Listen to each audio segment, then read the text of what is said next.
अस्सलाम वालेकुम प्यारे दोस्तों और बच्चों। आज की कहानी का नाम है शामत अमाल। एक छोटे से खूबसूरत घर में एक साफ सुथरी बूढ़ी औरत रहती थी। वो बहुत साफ और उजले कपड़े पहनती थी। इसको सफाई और सुथराई का बेहद शौक था, इसलिए वो धोने, रगड़ने और सीने परोने में लगी रहती थी। तमाम लोग जो इसे जानते थे वो ये भी जानते थे कि वो बहुत मेहनती औरत है और पड़ोसी इसकी मिसालें दिया करते थे। एक साफ सुथरी मेहनती औरत के साथ इसकी दो मुलाजमा लड़कियां रहती थी। इन दो लड़कियों को वो अपने जैसा साफ सुथरा देखना चाहती थी। वो इनको बताती कि रोटी किस तरह बेली जाती है और केक किस तरह बेक किया जाता है, चरखे पर धागा कैसे बनाया जाता है, झाड़ू कैसे सफाई से लगाया जाता है, पोंछा फेर कर घर को कैसे चमकाया जाता है। इस साफ सुथरी औरत ने एक मुर्गा भी पाला हुआ था जो बहुत बड़ा सा था और ब्राउन रंग के चमकीले परों वाला था। हर सुबह जब ये मुर्गा बांग देता तो इसकी बांग के साथ ही बुढ़िया जाग जाती और उड़ते ही लड़कियों के कमरों में जा धमकती और इनको झिंझोड़ झिंझोड़ कर जगाती, कहती, उठो उठो, क्या तुमने सुनना नहीं, ये मुर्गा बांग दे रहा है, थोड़ी देर में सूरज निकल आएगा। इतनी देर तक सोना अच्छी बात नहीं। इस घर का कोई फर्द मुर्गे की पहली बांग के बाद बिस्तर में नहीं रह सकता। लड़कियां हमेशा गहरी नींद सोती थी और वो सुबह सवेरे जागना नहीं चाहती थी, लेकिन वक्त की पाबंद बूढ़ी औरत इनके सर पर इस वक्त तक सवार रहती थी जब तक वो उठ नहीं जाती थी।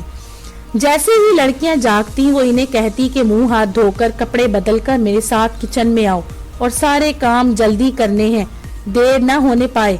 घर के और काम करने के अलावा लड़कियों की ये भी जिम्मेदारी थी कि वो घर में मौजूद मुर्गियों को भी खुराक दें और इन्हें मुर्गियों के साथ खुराक खाने वाला वो बड़ा सा ब्राउन मुर्गा भी था जो बहुत ही लालची था और जो कुछ दाना दुनका फेंका जाता इनमें से ज्यादातर वो ही खा जाता और खा खा कर खूब मोटा ताजा हो रहा था। जब वो खा रहा होता तो घर के दरवाजे पर खड़ी बूढ़ी इसे खाते देखती रहती। मुर्गा जितना ज्यादा खाता इतना ज्यादा वो बुढ़िया खुश होती। बुढ़िया लड़कियों से कहती, क्या ये अच्छा साथी नहीं है हमारा? तुम यकीन करो कि अगर ये ना होता तो हमें सुबह कौन जगाता।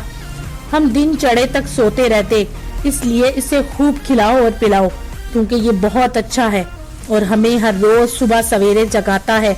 ये सुनकर दोनों लड़कियां एक दूसरे की तरफ देखती और जहर का घूंट पी कर रह जाती क्योंकि वो इस मुर्गे से सख्त नफरत करती थी। इनका मुर्गा एक आंख नहीं भाता था जो इनकी नींद में खलल डालता था और इन्हें सूरज निकलने से पहले जगा देता था, जबकि वो 8-9 बजे तक सोना चाहती थी। बुढ़िया मुर्गे की जितनी तारीफ करती लड़कियों की नफरत इतनी ही बढ़ती।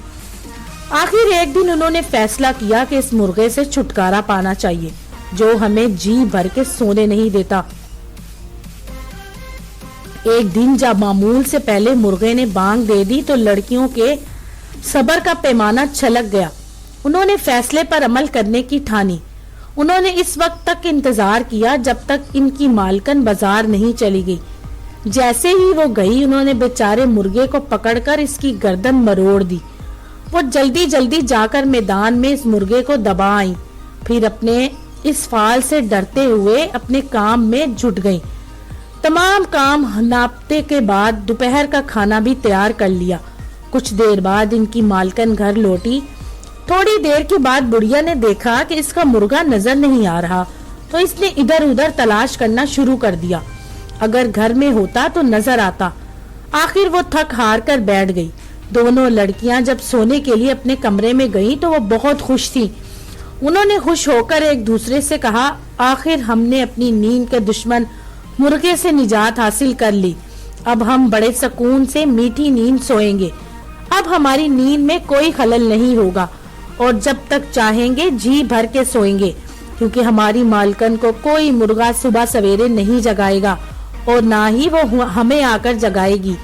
फिर इन दोनों ने अपने तकियों को बगल में दबाया और गहरी पुरसुकून नींद सो गईं।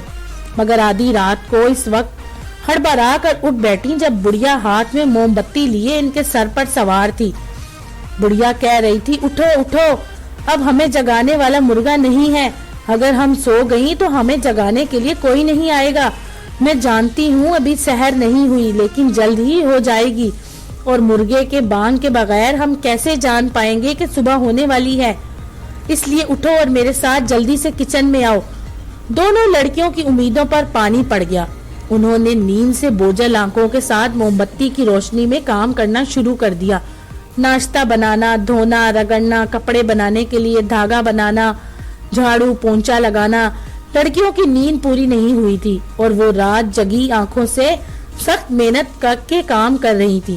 اور بڑھیا جو مرغے کی افادیت کی قائل تھی وہ دوسرے مرغے کی تلاش میں رہی تاکہ پہلے والے مرغے کی جگہ لے سکے, اور جب تک دوسرا مرغا نہ خریدا گیا. بڑھی عورت نے آدھی رات کو لڑکیوں کو جگانے کا کام جاری رکھا تاکہ دن کا کوئی لمحہ ضائع نہ ہو جائے.